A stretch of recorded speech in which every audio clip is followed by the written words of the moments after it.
Hey everyone, I'm Anders Peterson, Director of Horticulture at Pipp Horticulture, and I'm here with my friend Fellebaum from Fluence Bioengineering. We're showing all the newest and latest tricks that we're pulling out of our company last year. We're excited about. And yeah, we're gonna sit here and have a discussion about some of the common things we discuss on a daily basis.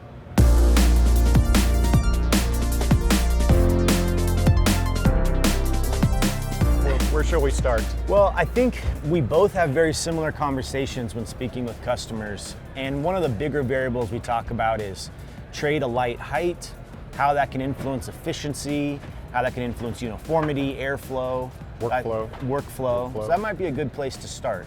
Yeah, absolutely. So I guess the optimal place to have your lights hung in terms of proximity to canopy is about 8 inches. These lights in particular are close proximity systems. They're designed to get very close to the crop and maintain a high level of uniformity. They don't have a secondary optic, so it's what we would call a 1-to-1 spacing criteria, which means the distance from this bar to this bar should equal the distance to your crop to optimize uniformity. Anything above that, you're losing PPFD.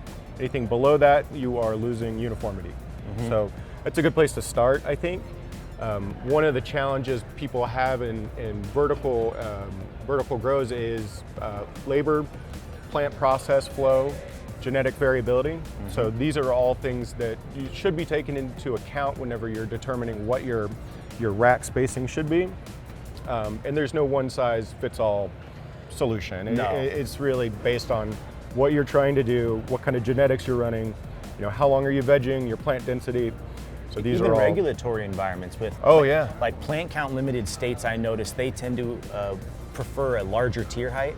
Absolutely. So they can grow bigger plants, veg them longer. But I will say that's something I see on a regular basis is when we see rack layouts, a tray to light spacing, a lot of growers in flower are preferring like say a 7-foot spacing because they're concerned about the plant stretching into the lights, right, in their first few weeks of flower.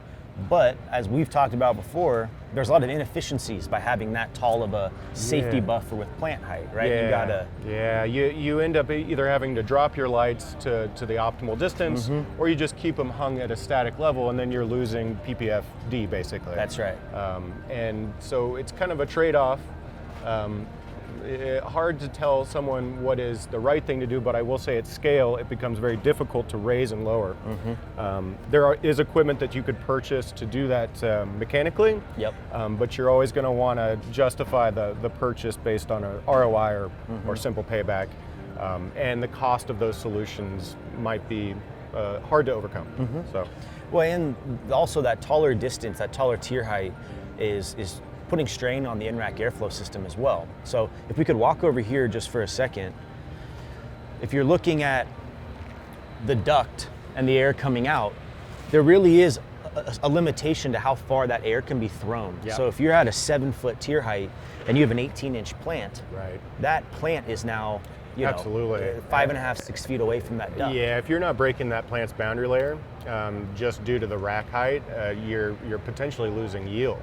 Yes. And that's a big deal. So in a situation where you have bigger plants, or you might prefer a larger tier-to-tier spacing, the under canopy solution might be a better route to take.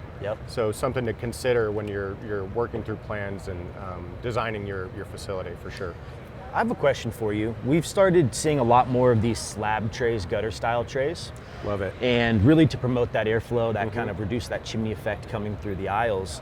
Do you have any concerns with, say you're spraying on the second tier and you're doing an IPM preventative spray and that spray is going right onto your driver on your lower tier? Yeah, there's some concern there. You want to protect the lighting as much as you can, and then as far as duct work, VAS system, airflow system, you also want to be mindful of pests and pathogens accumulating as well. That's right. So yeah, it can be overcome, but caution should be used whenever you're doing any type of large-scale spraying. People bag lights in greenhouses. I think that's something that you could do in an indoor situation as well. It might be a little burdensome, but in the long run, that's a pretty expensive piece of technology, and you want to protect it. You really do. I agree. Yeah. Another interesting thing that I've heard from you is I've seen your lighting fixtures installed both ways, whether it's this direction you're seeing here or a 90-degree rotation. I've always wondered, what is the right answer to that question? It's somewhat dependent on your mounting hardware and the things that you have to work around whenever you're installing the lights. So, you know, we developed these particular hanger sets specifically for VAS because it allowed us to hang just from the edge of the rack and keep the interior as free as possible. But when we did that, it kind of forced us into turning it in this direction. There's probably some advantages to having the bars run laterally along a rack, but it's minimal. It really is at the end of the day. And back to what we were saying earlier, really keeping your lights high off the crop, you know, when the plant's at its full growth stage and flower is probably a bigger concern for me personally. If you were working with optics, that's where things kind of change. And optics can come into play in these type of systems if you're running them on the ceiling, if you're running top lights on the ceiling rather than close proximity systems. If you've got a long room, you want your optic to spread out this way for sure. And that's something that I have seen in the market when people don't get proper lighting designs for their rooms, or maybe their lighting designs are done haphazardly, I guess. I don't know if that's what you want to call it. But I do see that as an issue. Top lights and wide throw optics not being turn the right direction is a big issue. We definitely want to do those designs ourselves to make sure that we're optimizing.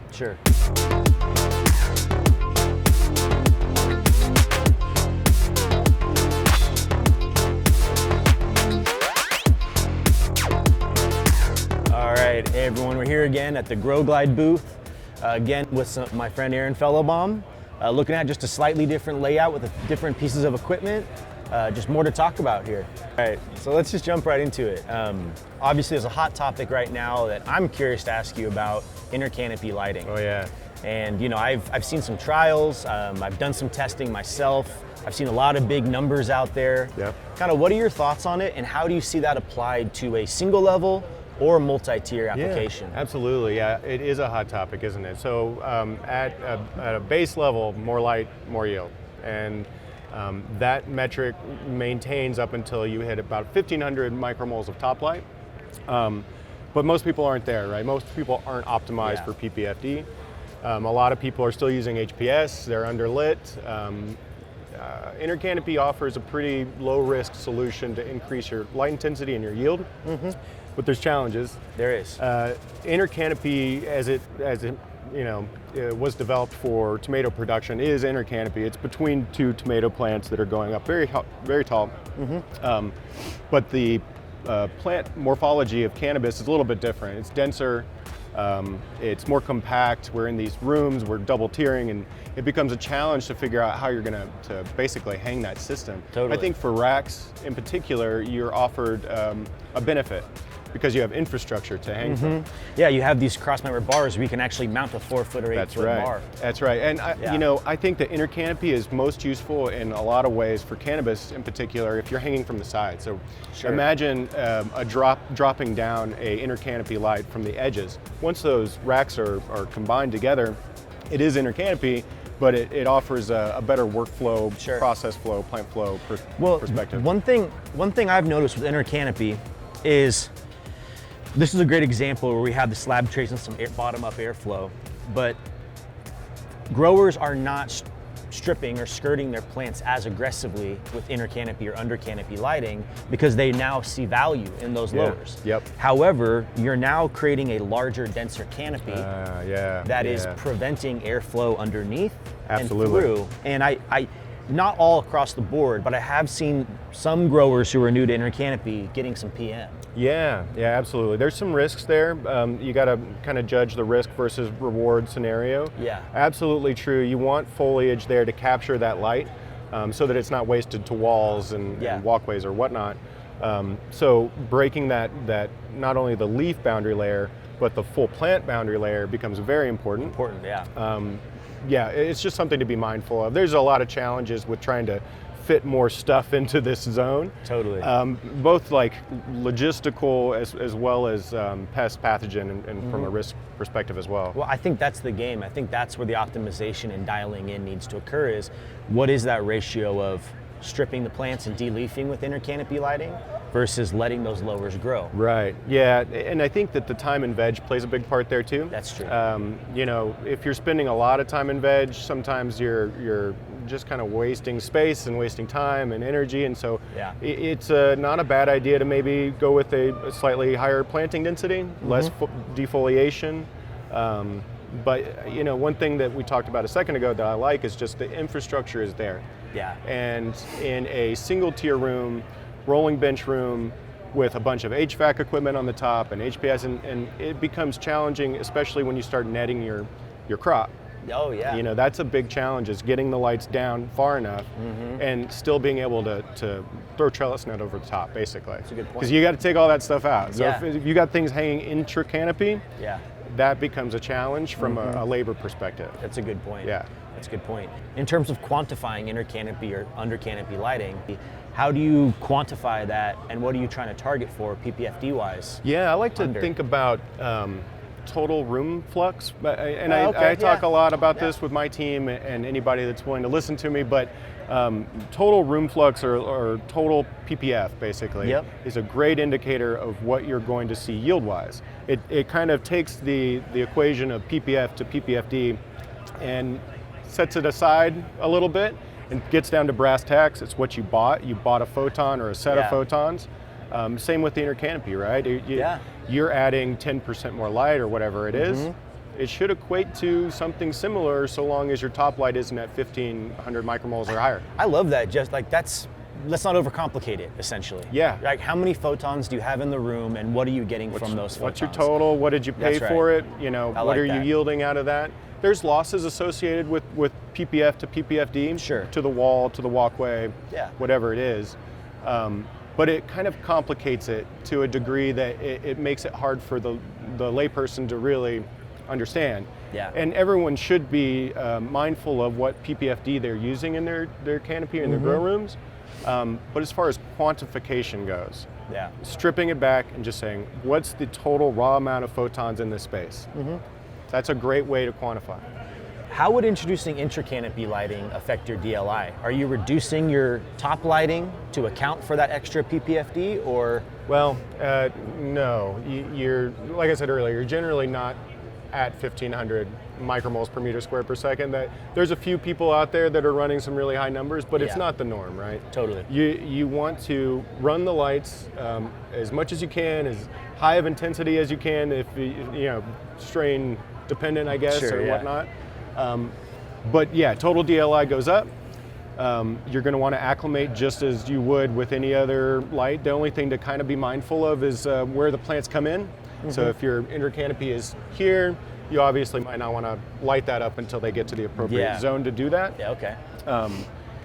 Unless you're raising and lowering. But back to what we were saying earlier, raising and lowering anything has a CapEx or OpEx kind of cost to it, right? Absolutely. And just knowing what that is really important. If you got a 20,000 square foot grow, you don't want to raise and lower a bunch of intercanopy lights. Yeah. That's already difficult on a a lot of small labor. scale, let alone a large scale. Yeah, that's kind of like, we get a lot of airflow questions in the multi-tier as well, and there's this debate between top-down airflow and bottom-up, and I often get asked, what's better?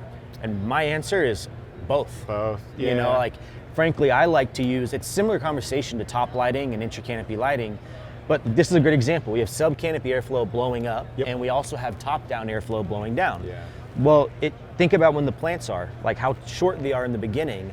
I get more benefit out of sub-canopy airflow the first 3 weeks during stretch Absolutely. than I do top-down. And then the priority adjusts to the top-down airflow for the remainder of the cycle. Right. I'll tell people to shut off their sub-canopy airflow after week 4 and save the power. You know, it's interesting. The plant is absorbing CO2 at the bottom, right? Yep. So your stomata are down here. That's where the airflow becomes very important. I mean, honestly, going up or going down, you want to stratify the room with as much movement right. as you can.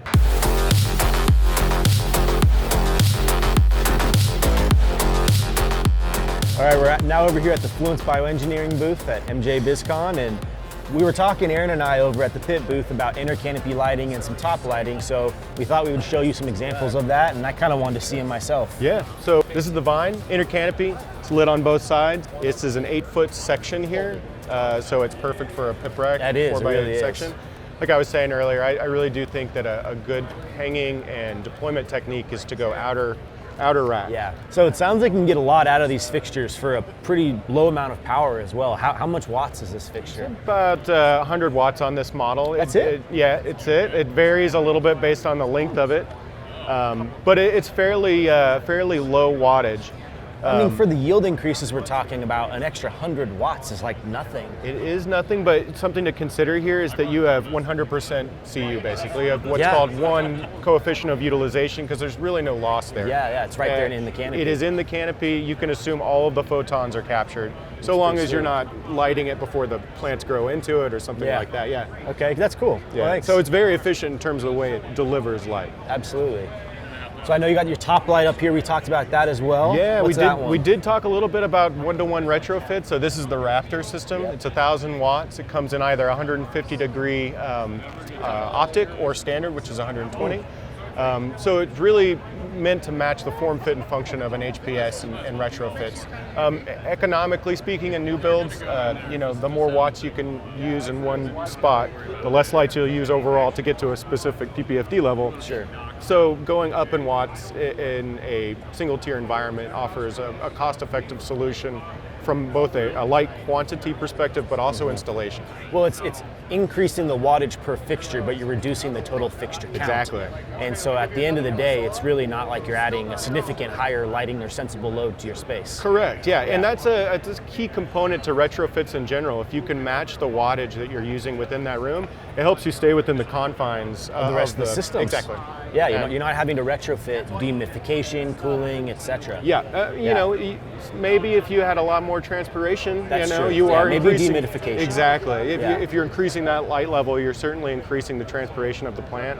So maybe you're putting more water in, you got to take more water out. And then if you add more dehus, you need to add a little bit more cooling. Exactly. So, but it's not major. It's increasing your yield with as little to no infrastructure or labor work as possible, and that's the name of the game.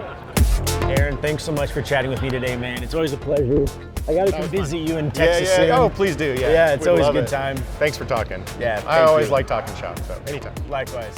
Have a good day too at MJ.